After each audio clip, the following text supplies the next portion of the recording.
Welcome back, investor! Sa video na to, pag-usapan natin yung 5 habits na lagi kong pinapalo para maging successful tayo in anything in life. Now, kung gusto mo malaman, stay ka lang. I'll show you how.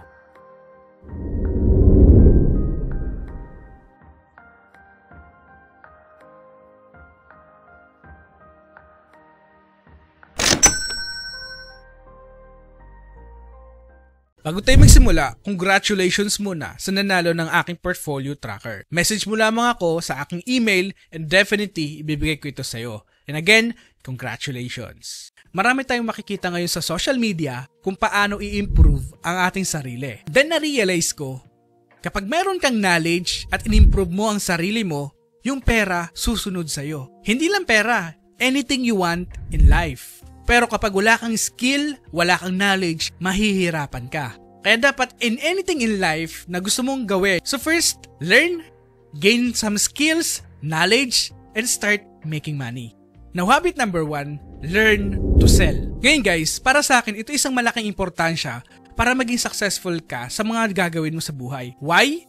Because in the first place, kapag hindi mo kayang ibenta yung sarili mo sa ibang tao, ay mahihirapan kang makipag-communicate. Kung meron kang boss, mahirap mang ibenta yung sarili mo na ma-convince yung boss mo na meron kang skill, meron kang i-contribute sa company para i-improve yung kumpanya na pinagtatrabahuan mo.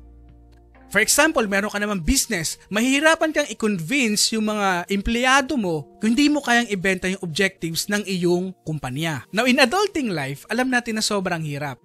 Diba? Ang daming mga bills, ang dami mga obligation na dapat nating pagtuunan ng pansin. And also pagdating sa trabaho, ang daming mga task na kailangan nating gawin. Now, one thing na natutunan ko sa mga self-improvement books, seminar na inatendan ko, you have to focus first kung ano yung pinaka mahirap na task. Kasi a lot of people lang inuuna nila ay yung pinakamadali. Because kapag inuna mo yung pinakamahirap na task, kasi meron kang fresh mind and fresh energy para matapusin yung pinakamahirap na task ngayong araw. Ang second habit na dinevelop ko ay yung choosing the right mentors. Isa din ito sa pinaka-importante kapag gusto nating baguhin yung ating sarili. Why? Because if you choose the right mentor, yung thinking mo ay mag-iiba. Start follow teachers, mentors, not celebrities. Kasi kapag ang mentor mo ay merong sinabi, ito yung magiging aha moment sa'yo. Pero guys, I'm not saying na ipalo natin sila ng blindly. No. Kasi kapag sinabi ng teacher na tumalong ka dito, huwag mong gagawin yan. Kapag meron tayong pina-follow ng mga mentor, lagi mong iisipin na you have to understand kung ano yung gusto nilang sabihin. And huwag kang maging bias sa sasabihin ng iyong mentors. Bakit? Kasi you have your own opinion, you have your own views na different doon sa mga mentors na pinapakinggan mo or binabasa mo. And again guys, don't fall doon sa mga nakikita natin sa social media na 10 days magiging successful ka na, 10 days magiging milyonaryo ka na, 10 days magiging powerful ka na.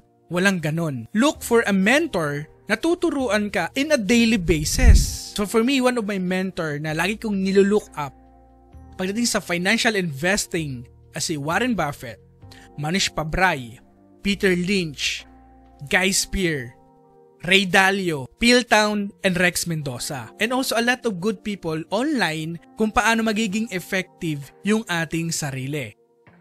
And these guys are teaching you the right strategy to become successful in finance.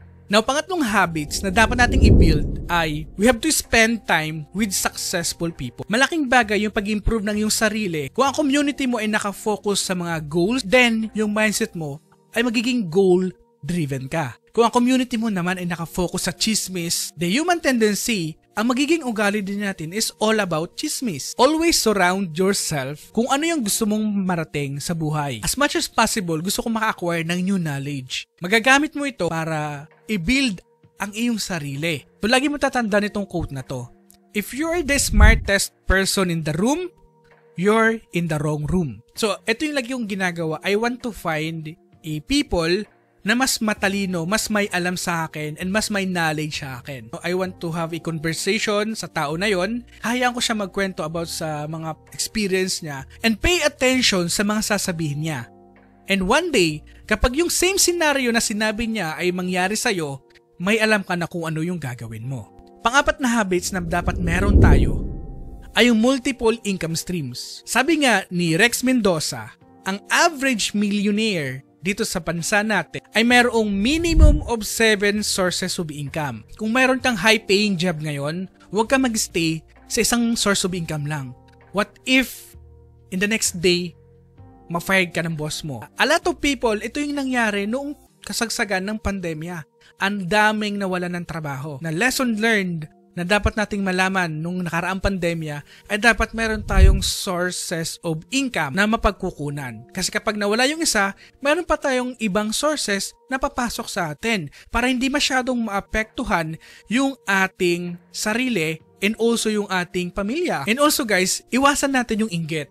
May kapitbahay tayo, may kamag-anak tayo, for example, bumili ng kotse or ng bahay. Maybe yung bahay na binili nila o yung kotse na binili nila ay 5% lang na kanilang net worth. Pero sa'yo, yung bahay or kotse ay nasa 80% na ng net worth mo. Okay, so focused on your wealth, don't focus on other wealth. So kapag meron ka narinig sa pamilya mo or sa yung community na itong si Poncio Pilat kumikita ng 100,000 pesos every month, 500,000 pesos every month, para sa akin, I don't care. I want to focus on myself. I want to focus to improve myself. So try to find another source of income, no? So for example, real estate, stock investment, affiliate marketing, sales, or anything na pagkakakitaan mo. Now, if you want to know my 7 source of income, kung saan ba nanggagaling yung lahat-lahat ng kinikita ko, panoorin mo itong magpa-pop up dito sa video na to. Ngayon, kung ikaw ay nag-aaral pa lang, don't worry. Don't worry. A lot of people ngayon, no? Especially sa social media, ang dami ng pinagkukunan natin ng revenue. Pwede kang mag-create ng content dito sa YouTube para kumita, affiliate marketing, freelancing. And again, babalik tayo doon sa unang part ng sinabi natin. Ano yon? Skills, knowledge, equals money. Now, itong 4 na habits na sinabi natin, matutulungan ka nito para maging successful ka in anything in life na gusto mong ma-achieve. Now, ang pang-5 habits na kailangan mong tandaan is giving. What do I mean giving? Para sa akin, the secret of living is giving. Kasi dito papasok yung napaka-importanting rule sa part ng pag-self-develop natin sa ating sarili ay yung pagbibigay sa kapwa.